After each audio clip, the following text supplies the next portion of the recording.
Thank you. When I had started my first job many years ago here, I arrived at the World Bank full of enthusiasm and ideas, big buildings near the White House, and I was escorted down the alley in the basement, and at the very end of the basement there was a very obscure room with a sign say social and environmental risks. And behind the door in the very small room, there was a group of people that were trying to solve the problem. The question was, why humans are so difficult? So the World Bank at the time, they have huge infrastructure projects, highways, dams, and they're required to move millions of people from one place to another. And so they do not understand why people don't want to move to better houses, to better hospitals, to better schools. So the humans were a problem to the investment. They create delay, they create a cost. Of course, thankfully, the World Bank has changed dramatically, the investment world has changed dramatically, so it's not more about how we can minimize the damage, how we can reduce poverty, how can we reduce the climate change impact. So the things are changed, but I think in the ESG, so-called, and impact investing world, I think we're still in that basement, and we still try to think how we can reduce the damage and the cost instead of looking at the opportunity, especially for children.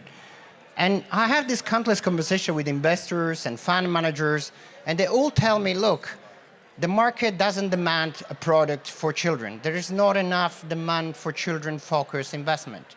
And they are right. Children are 1/3 of the population. They are not investing. They are not sitting in the board. They're not holding any assets. So there's no demand for children-focused investment. But my point is, investing in children is not just a right thing to do. It's a question of equity and equality.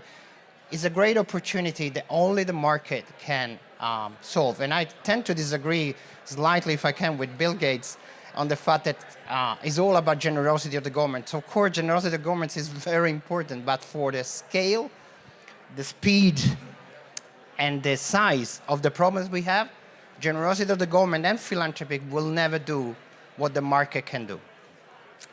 So let me start to show you, if you put your child eyes, how something can turn from a problem into an opportunity. There are 6 million schools in the planet that are not connected to internet, and there are 500 million kids that are not at all on the internet. This is not just a problem of equality, of course, they are excluded from the world, but it's not having a job force that will be ready for the market tomorrow. Just imagine you're not digitally ready. So it's a big gap. Have a guess how much it costs to connect every school on the planet? Any idea? Put a number. Any idea? One number. How much costs to connect every school on the planet? 5 what? 1 trillion? No, it's a bit less. It's 423 billion. So it's still a lot of money that the government cannot afford. But see, this is an interesting thing that, and this is, it's a Colombia map. We overlay the satellite images with the artificial intelligence. So the yellow dots are the schools. They are not connected. So when you go to that, the interesting part is that every dollar you invest in connecting a school generates another dollar in income, because when you get the connectivity, you get usage. So not only the schools, but community can use, business can use, and that can generate another $3 to $5 in terms of financing. So when you start seeing the thing like that, connecting a school is not just the right thing to do. It's a big opportunity to generate income and generate business.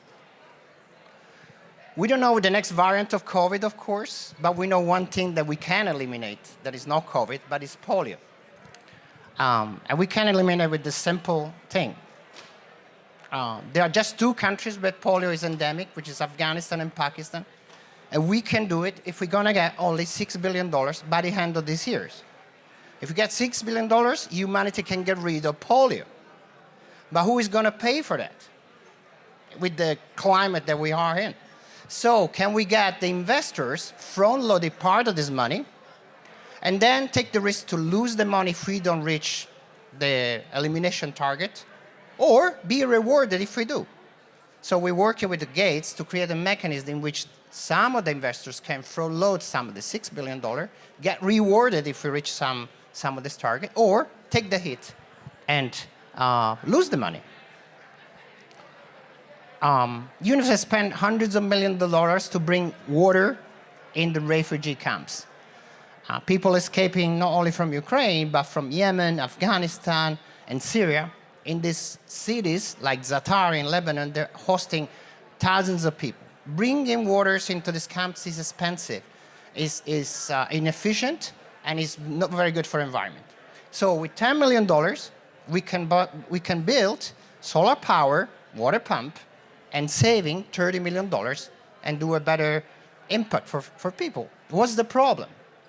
10 million is too small for investors to invest. The World Bank don't even look at it. And being a capital expenses, we cannot use the grant to do it. So here is a perfect example in which we have a perfect investment that the market cannot solve. But there is hope. We don't have to be stuck in that basement where they say social environmental risk analysis. Typhoons are frequent and deadly in many parts of the world. They don't even make the news. They happen all the time in Madagascar, Mozambique, Pacific Island. And they don't make the news, so it's very difficult even to raise money for it.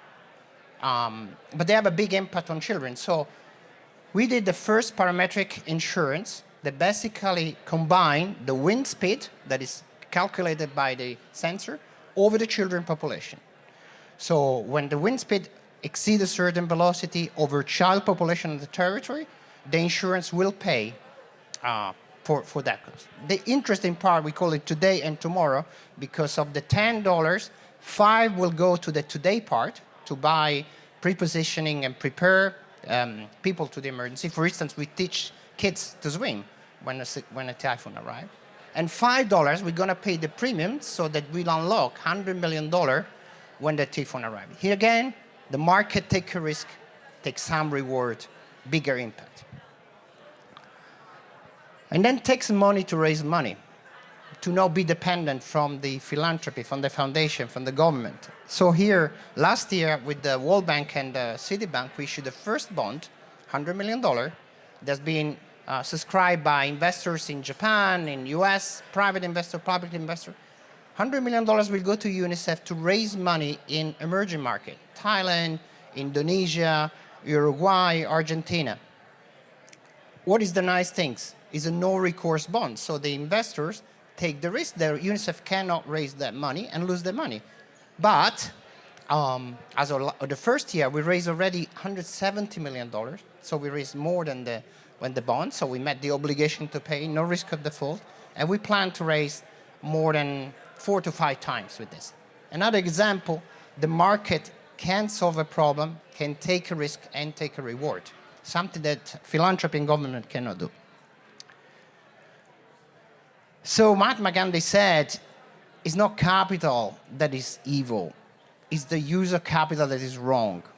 Capital in any shape or form will always be needed. And it's my impression that if we take a shift from that basement where I was at the World Bank, in which we start to looking at problems as a risk to minimize instead of opportunity, with the children's eyes, there is a much bigger reward and a much bigger impact than the simple ESG and impact world. Thank you so much.